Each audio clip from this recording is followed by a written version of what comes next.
The morning Eli turned 13, he was already down at the orchard fence, setting the last of his white boxes onto a low wooden stand. He had painted them himself over the winter, in the shed, until every box in the row wore the same clean coat of white. Now they stood along the fence in a straight line, bright as teeth against the gray of the old apple trees. He worked without hurry. He tucked a flat stone under one corner to level it, stepped back, and looked down the row to see that each box faced the morning sun. Out on the lane, 3 men slowed their truck to watch him. Roy, who farmed the next place over, leaned an elbow out the window. "Boys keeping bees," Roy said, and laughed. "Wants honey off a graveyard." That was what the whole valley figured. Everyone had a guess, and the guess was always honey. It made a plain kind of sense to them. The Corley orchard had not given a real crop in 6 years. The trees still stood, still leafed out, still threw white blossom every spring like they meant to. But the blossom fell, and nothing came after it. No apples. Not a handful worth the picking. A dead orchard, the men said, and here was the youngest boy on the place, lining it with hives, chasing honey where even the apples had quit. Eli let them talk. He set the last box, pressed his hand flat on the lid, and felt the low warmth of the wood under the sun. He did not tell them what the boxes were for. He was not sure they would have believed him, and he was not sure yet that he was right. He only knew what he had heard in the orchard that spring, standing under the full white bloom. He had heard nothing. No hum. Not one bee. His grandfather had planted the orchard.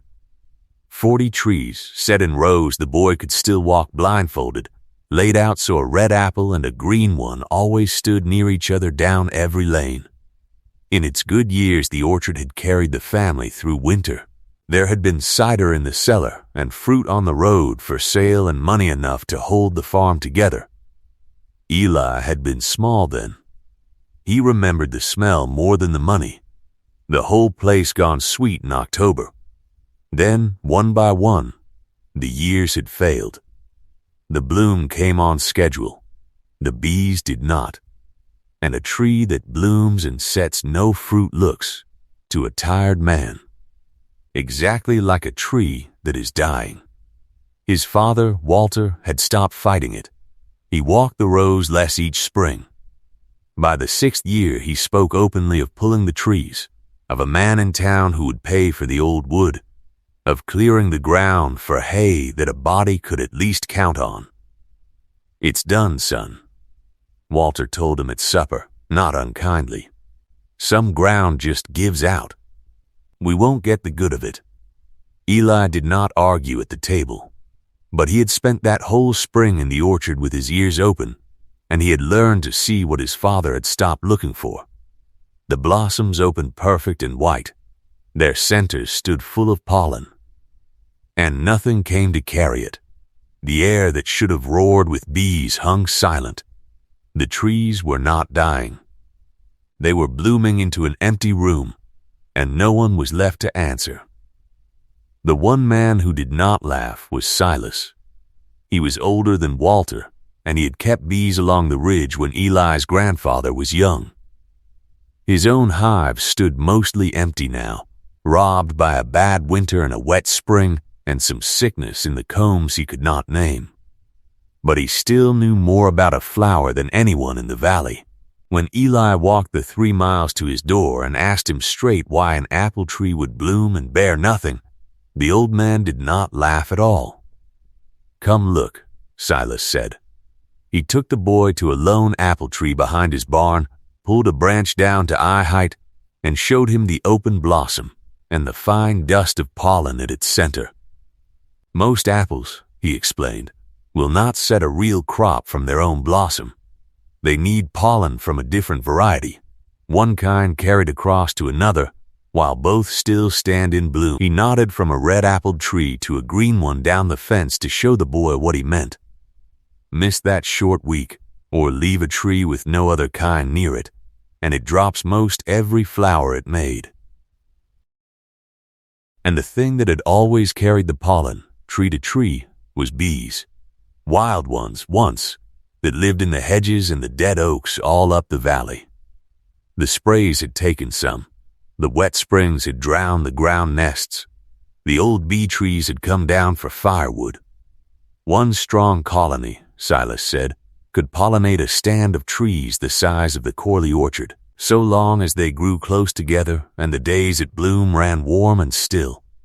Your grandfather's orchard isn't sick, boy, Silas said. It's lonesome. It blooms, and nobody comes. Eli stood with that a while, silent. It answered everything. The 6 empty springs, the perfect barren flowers, his father's slow surrender to the wrong idea.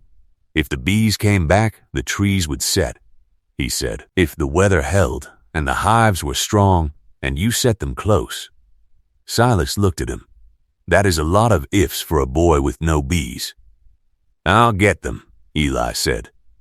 Bees cost money, and money was the one thing Eli had been saving. He had $40 in a tobacco tin under his bed, put by from 2 winters of trapping and a summer of hauling other men's hay. It was meant for a rifle. He spent all of it, and then some, on what nobody else wanted. Silas sold him 2 weak colonies for less than they were worth, and would not take the last of the tin. The boxes Eli bought second-hand, a stack of them gray and cracked, from a widow whose husband had kept bees and died. He carried them home in the wagon, scraped them clean, mended the rotten corners, and painted every one white so the sun would not bake the combs. That was why the row along the fence shone so bright. White stayed cool. Silas had told him that, too. He set the hives as the old man showed him, close to the orchard, so the bees would work the near bloom first, low out of the wind, with the entrances turned east to catch the early sun and get the workers flying while the morning was still young. He built the stands himself and leveled each one with a flat stone. He gave each hive its own clear front so the colonies would not drift and crowd, and kept them near enough to the trees that a bee had only a short flight to the nearest bloom and back. His father watched him do it and said little. He did not forbid it. A boy's own money spent on a fool's errand was a lesson, Walter figured, and cheaper than most. When the honey doesn't come, his father said, you'll pull those boxes yourself. Yes, sir, Eli said. He did not tell him the honey was not the point. 2 weak colonies would make barely enough honey to matter. The bees were not there to fill a jar. They were there to walk the blossom, tree to tree, one kind to another, and carry the one thing the orchard had gone without for 6 years. But that was a thing a man had to be shown, not told. So Eli said nothing and waited on the spring. The first spring tested him hard. The orchard came into bloom in the last week of April, white and full, and for 3 days the bees worked it. Eli stood in the rows and heard, for the first time in his life, the sound his grandfather must have known, the low, steady roar of a working orchard. He thought it was one. Then the cold came. A clear night dropped the valley to 28 degrees, and frost settled silver over the open blossom. Frost at bloom is a killer.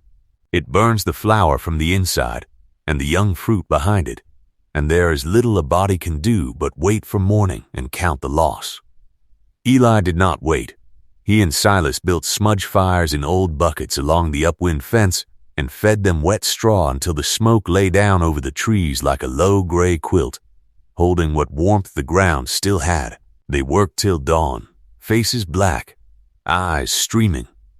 They saved some of the bloom, not all, and the cold taught him the other half of the lesson. Bees hardly fly in it.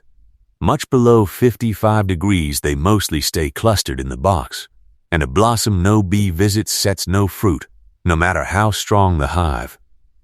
Warmth and bees had to arrive together in the same short week, or the whole year turned on the miss. That autumn the orchard bore its first apples in 6 years. Not many, a few bushels off 40 trees, small and honest, from the blossoms the frost had spared and the bees had reached in time. The men on the lane called it luck. One good branch, they said, on a dead tree. But Eli had counted. He knew which trees stood nearest the hives, and those were the trees that bore. It was not luck. It was close, and it was cold, and one of his 2 colonies had gone queenless and thin by fall. He had proof enough for himself, and not a bit for anyone else. He would need another year. Before winter, Silas showed him what to do with the failing colony.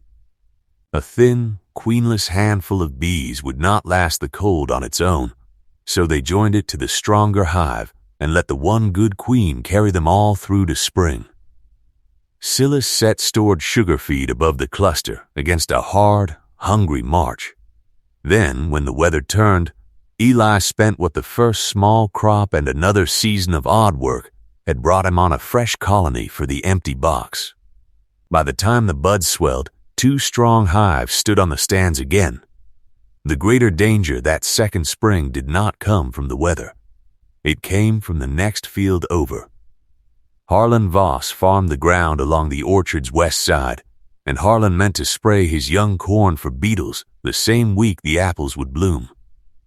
Eli knew what that meant. A spray meant for beetles would kill bees too, and foragers dusted on the blossom could carry the poison home and weaken or kill the colony.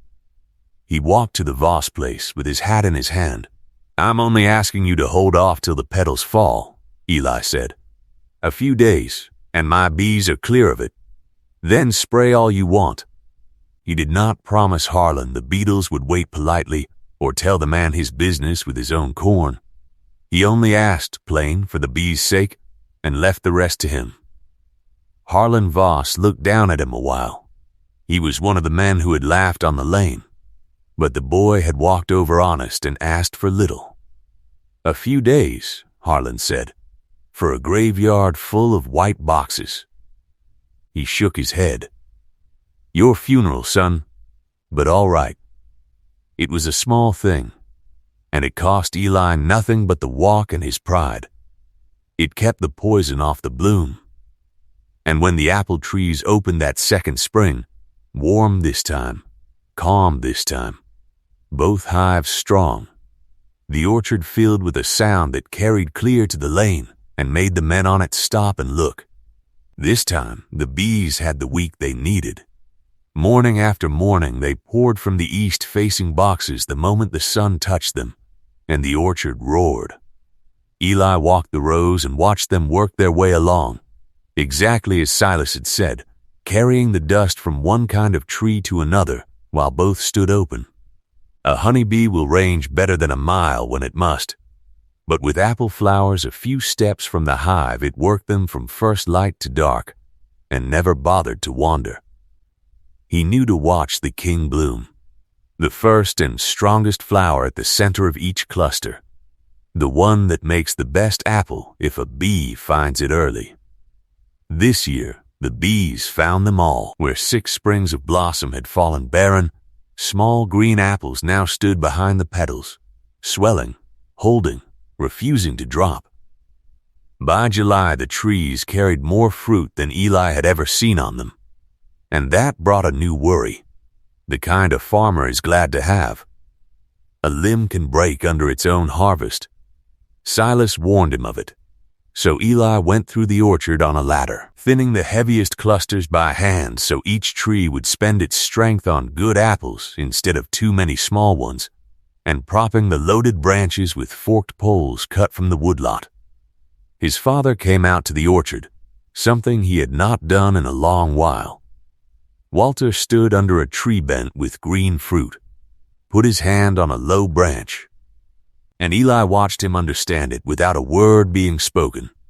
"These aren't the frost trees," Walter said quietly. "These are all of them." "All 40, Eli said. "Every tree that had a different kind standing near it, and a hive close enough to work them both." Walter was quiet a long while. Then he walked to the woodlot and began cutting props of his own. The harvest came in October, and it came like the valley had forgotten was possible. The Corley orchard broke under it. On a bright cold morning, a whole limb of the old northeast tree cracked and settled slow into the grass, too heavy with fruit to hold itself up, and the sound carried across the fields.